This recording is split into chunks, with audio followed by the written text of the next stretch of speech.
If you follow this channel, you're likely under the false impression that Critical Eeks is another of the many hatred channels on YouTube. Most of what I've covered so far has been erring on the side of people I don't trust. But that is not my mission statement, nor my modus operandi, and this video is proof of that. And though I do not think he is perfect, there is no overstating just how much respect I have for Brian, the Podfather, Redban. Now, usually in this section of the introduction, I'd explain just how big a deal he is in the comedy podcasting world. But this time, I'll let him explain it. Because on this episode of The Solid Show with Deric and Ehsan, the Podfather himself is a guest. I think both hosts adeptly recognized this interview for the massive opportunity that it was. They've had on lots of big names in comedy, including Andrew Schultz, Mark Norman, and William Montgomery. In those cases, Deric and Ehsan tend to lean towards small talk rather than getting down to the hard-hitting subject matter.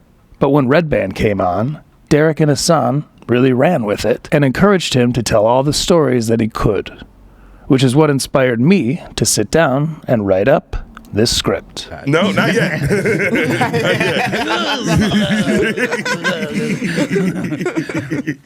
I have a million questions because I like to nerd out about comedy as much as the next fucking comedy nerd.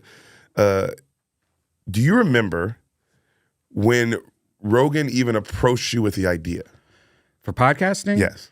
It wasn't really like that. We kind of fell into it. So I was taking like laptops into the green, like when I was on the road with Rogan, I would take like laptops, and this is when streaming first came out. Like you were like live streaming. That's how long ago it was. There wasn't YouTube live streaming either. This is called Justin TV, and which is now Twitch. But wow, this is so long ago. And I had this idea because my job at the time was following around with Rogan, going on the road, doing like shows in a different city every week, and then taking boxes of videotapes that I had recorded the whole weekend of his stand-up, of us eating at the airport. And my job was to take all this shit and like try to make something out of it, like an episode of we did this thing called Joe Show, and it was like a show on the internet. And it was me pretty much just trying to figure out, like, taking all this shit and, like, making a story out of it. Like, maybe Joe got a tattoo this weekend, so I would try to make the whole episode about getting a tattoo and doing all that stuff. But it took me, because this wasn't, like, drag and drop the video onto your computer and edit it. It was like you had to sit there with the mini DV tape, hook it up to your computer and hit play and then record the whole thing. Like it took forever just to take the footage onto your computer. And so it was just so much work. So I was trying to find a way, like maybe we could make something that's easier, that involves less editing, And so when live streaming came out, I was like, oh, great idea. What if I just open up this laptop in the green room, and then Rogan and like Diaz and Ari, we could all just sit around and like talk to people, and we did that, and everyone loved it. Joey Diaz hated it because he hated technology and stuff, but and we had so much fun doing that then Rogan's like, hey, let's just start coming over to my house and do this once a week where we just live stream and talk to people and stuff like that. And so me and him just started doing that, and that's what JRE was when we first started it. That's why it's just so laid back. We're just sitting there kind of like, fake snowflakes falling down and stuff. And then after like 3 or 4 episodes, all these people are like, I would love to listen to this at work, but I can't watch this video while I'm at work.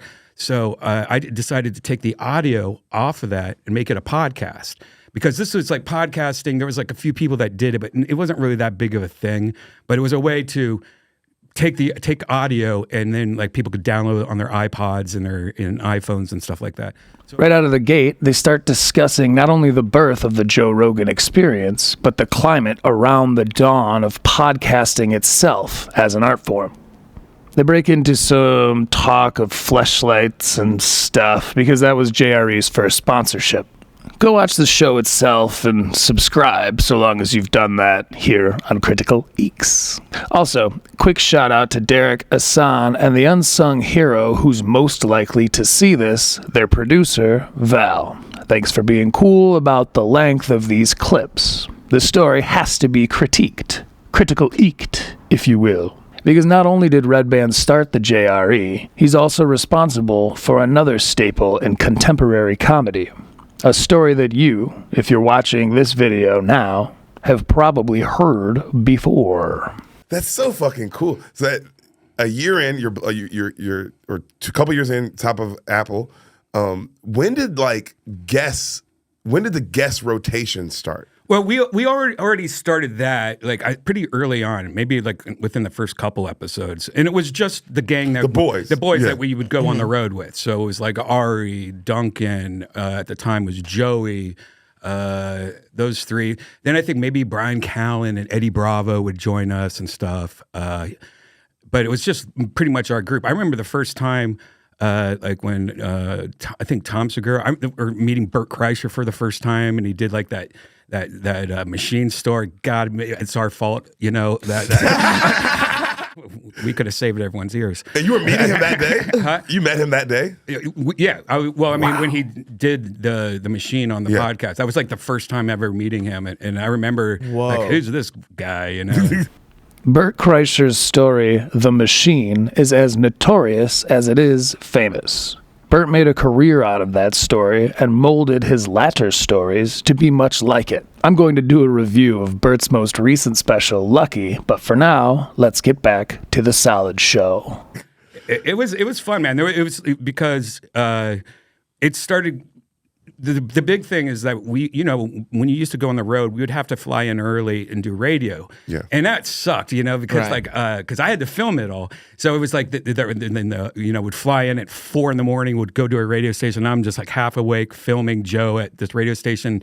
And Joe loved the radio so much that he would usually a comic comes into town to promote their shows for the weekend, and they would only do like a 10-minute spot, 15-minute spot on the radio. Joe would do like this whole 6-hour show, you know, and that's how much he loved it. So I knew back then, I used to always tell Joe, I was like, you got to get your own radio show. And we joked about that. I was like, maybe you should get like on Sirius XM or, you know, a radio show. And this kind of overtook that. So I knew once we started doing that, oh, dude, this is perfect. And perfect for Joe, it indeed was. The story of the Joe Rogan experience from that point on largely tells itself, as it's been at the top of the podcasting charts since its inception. And it was, in its genesis, put into motion by none other than the Podfather, Brian Redban. Not only that, he is also responsible for one of the greatest and most renowned overturnings in comedy history. Yeah, that was like the best part. I mean, but those Joe shows also brought out, you know, like the Carlos Mencia video that you know, if I didn't like edit that, well, like, that changed history, you know? That changed the history of comedy, dude. Yeah. I was thinking about how that video the other day, that like brought comedy into a new level in the mainstream in a way that people like, understood it more. People understood it more, and it's like now there's whole YouTube pages, there's an industry based on commenting on comedy. Yeah. This is as close to a shout-out as I'll likely ever get from Ehsan, so I choose to intercept it. Hey, dude. Anyway, here's a clip of the video they're discussing, in case you haven't seen it. Who are you?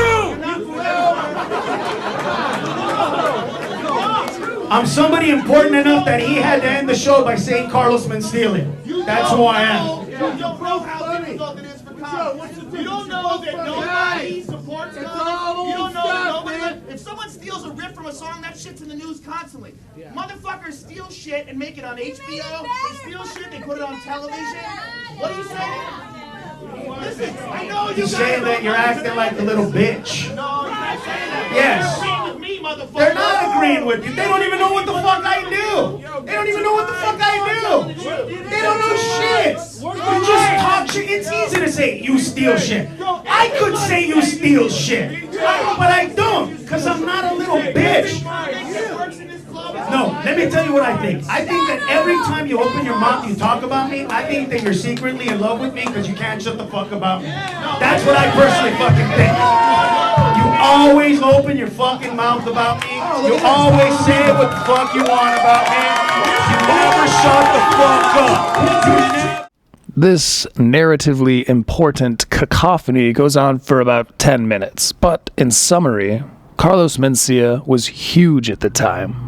He was on Comedy Central with his hit show Mind of Mencia, was touring all over the world, pulling alleged switcheroos with comedy's favorite dwarf, Brad Williams, and most importantly, stealing jokes from comics at the Comedy Store, as well as those he brought with him on the road. Rogan called him out on this faithful night, and he was banned from the Comedy Store for doing so. The only reason this moment didn't just die that evening was the documentation of Brian Redban back in 2007. This, like much of Redban's work, was around the creation of YouTube, way back. Only put up 5 minutes, videos. So I was doing it. I was really good at like compressing video into really small files, and then so we would just upload it to Joe's website. All these videos. So this was before YouTube. And that's one of the reasons Joe hired me, is because I was like one of the few people that knew how to compress video really small into websites.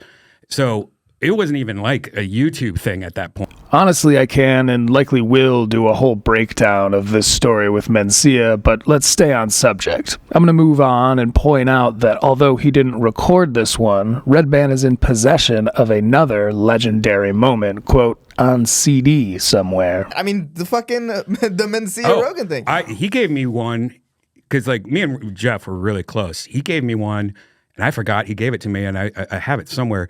It was the day that Chappelle came back from Africa after the Chappelle show, and he went to the Comedy Store. I have that on CD somewhere. Holy shit! That's crazy. You have that's like an artifact. I need to find that. That's a comedy artifact. Yet another legendarily massive podcast, which eventually grew into a podcasting network that Redban is responsible for starting.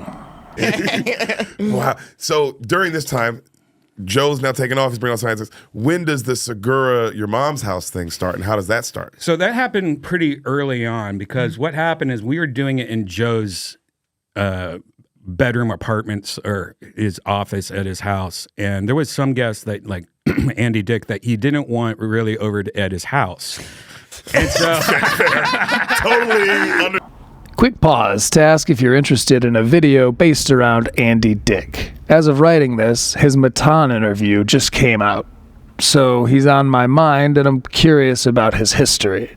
I think that'd be a fun video to research and create, so let me know in the comments if that's something you'd like to see. After all, Andy seems to be the reason that Redban went out and rented Death Squad Studios. we were doing it in Joe's bedroom apartments, or his office at his house, and there was some guests that like Andy Dick that he didn't want really over at his house, and so Totally understandable. so that kind of was like going on, and then the popularity of the podcast became so big that I was just like, God, I'm one of the only people that know how to do this. And I have so many friends like Ari and Joey and Sam and Tom. And I was like, I want to like help them and make them podcasts.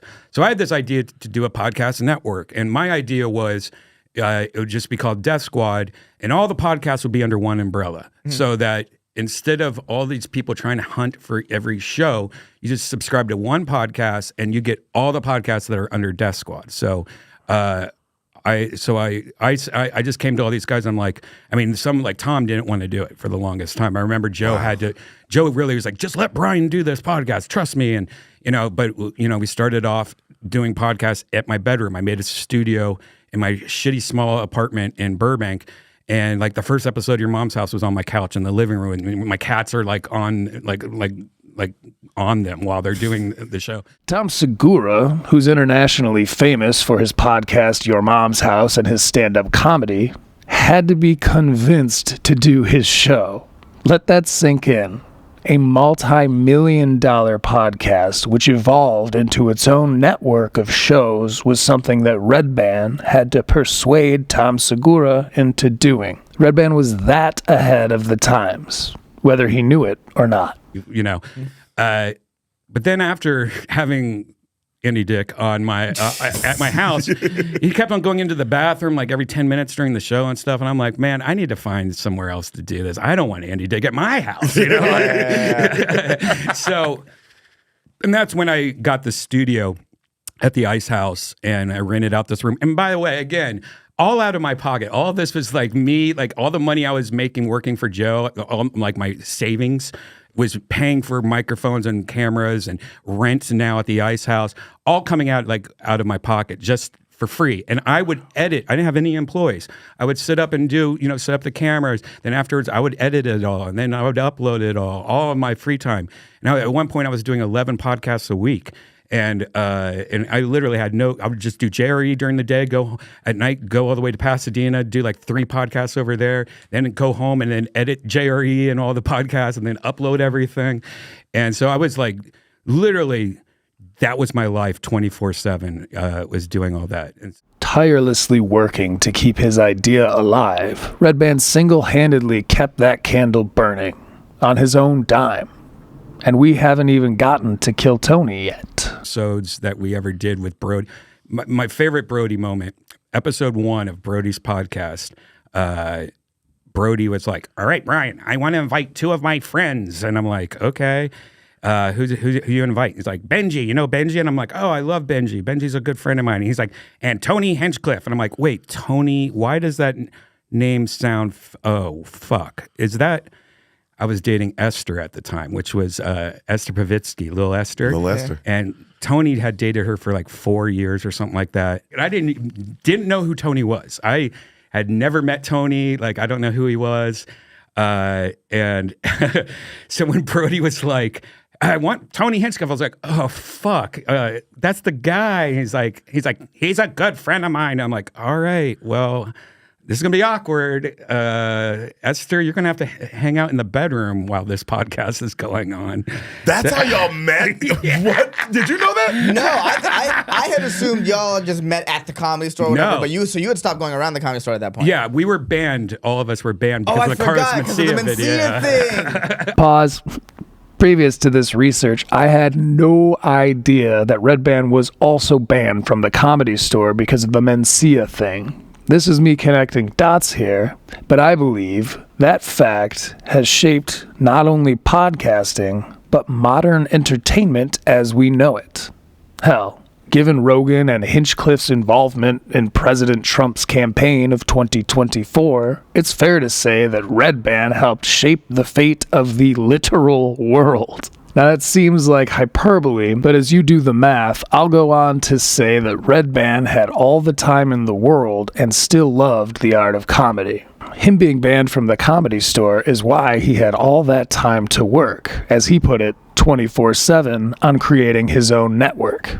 Dang, dude. Herbal little princess girl, you know? Like, Yeah. So yeah, that was... My first thing was Tony, and the whole time, and you could watch that episode, and I'm just like, fuck this guy, fuck this guy. Oh my God. Yeah, and now we're just business partners. This is some interesting history, and I have 1,000 questions. Most notably, though, is how this all leads up to the formation of Kill Tony. I was just like, he's cool. I mean, I don't give a shit about him anymore, Esther anymore. Yeah. So then we just started knowing each other, and then I started coming back to the Comedy Store, and that's how, it just... Did you start coming back before Joe had come back? Yeah. So Ari was the first one to come back because he lived right next to it. And then then when he started going, because I used to go there every day, and I missed all those people. I hated just hanging out at the Improv. And so then I didn't know if I was allowed to come back. So I would wear a fake wig. No way. I promise you. I promise you. I'd wear a fake wig, and I would sit by the back door, and like, I forget who was working the door. It was somebody, it was like PJ or something. I don't know if you guys know PJ, but there was a couple of my friends and I would just be like sitting across from them smoking a cigarette and waiting for them to figure out who I was. And they would come up and be like, "Can I help you, sir? You got your tickets to this show?" And I'm like, "I don't know, do I?" And like just fucking with them. And then they're like, "Brian, what the fuck? What are you doing here?" And I'm like, "I don't know. I don't know if I'm allowed here." So I did that for like the first couple times. And then I just started like coming there. Yeah. And no one ever said anything. Like, "You're not allowed to come." Redban's ban from the Comedy Store ended because he missed it there so much that he just went full secret agent on them. And although this seems innocuous, it was yet another fated move. LA. And it was either Adam or somebody, I want to say it was Adam, started letting me do shows there because Death Squad was so popular, JRE was so popular. And so I did a secret show in the main room, and I had Doug Stanhope starting off the show. Mm-hmm. And then I asked Joe, I was like, will you come on the show, like your return to the Comedy Store? And he's like, fuck it, let's do it. And so Joe on my secret show came back to the Comedy Store, and that's how it just all started. Then I started doing secret shows all the time at the Comedy Store, and then they just gave me a Monday night. The keen ear will likely have perked at hearing Monday night at the Comedy Store, but I don't want to spoil it for those who haven't read ahead of the class. Redban filled his new slot at the store with a show he did with fellow comedian named Jason Tebow. But things didn't work out, and in this case, the universe was closing a door, but opened a window of opportunity that no one could have seen coming. Every week drawing the episode, and like all the like little pieces of Kill Tony were actually in that show. And I did it for like, I don't know, 10, 15 episodes, but Tebow was such a drunk at the time, like half the time he wouldn't show up and shit. It was just like, fuck. So I like canceled it, and I was like, I need to think of a new format. Like, should I just do it, like be the only host of the show? Should I, like I need to do something? And that's when Tony came up and was like, Brian, I have an idea for a show. You have a better Ari than you have a Tony. Yeah. Well, yeah, your Tony sounds like a gayer Brody. Right. It does. That's funny. And then, yeah, so he's like, he had this idea for a show that, and I was like, well, we can combine these, and we just do that and try it out. Mm-hmm. And that's how it started. So it was what, Hinchcliffe's Notes at first? The first episode, he wanted to call it Hinchcliffe Notes. And I kind of liked it. And then I think we called it Hinchcliffe Notes the first episode. It's a great name. Yeah, I mean, it is. No, but that would have never have done anything, though, if it was called Hinchcliffe Notes. Also, Cliff Notes don't exist anymore, really. So it's I know. The reference would be lost. Right. So also, Kill Tony. Kill Tony's way better. Right. Yeah. Kill Tony's the name. Yeah. So the second episode, I think, is when we changed it to Kill Tony. And the idea was based off Kill Bill. And then, down the line, that's why we started having female regulars, like Kim Congdon, Sarah Weinschenk, because it was supposed to be based off Kill Bill, and then so that's why we only had females for the first couple of years as regulars, but then we kind of got over that. So, and just like that, Monday nights at the Comedy Store, Tony and Redban started doing Kill Tony, which, over the course of 10 years, became the #1 live podcast in the world. I'm personally fascinated with this interview, and I hope that Deric and Ehsan will take inspiration from this one. So much history packed into an hour and 20 minutes. Seriously, go check it out, and when you're done, check out my other critiques here on the channel. That's where I'm going to end this one for today, my friends. Thanks to all my new subscribers and homies who have liked my vids, and if you've got any, feel free to give me some helpful pointers in the comments. Specifically, if you have a suggestion for a sign-off line that I can use, I certainly would appreciate it.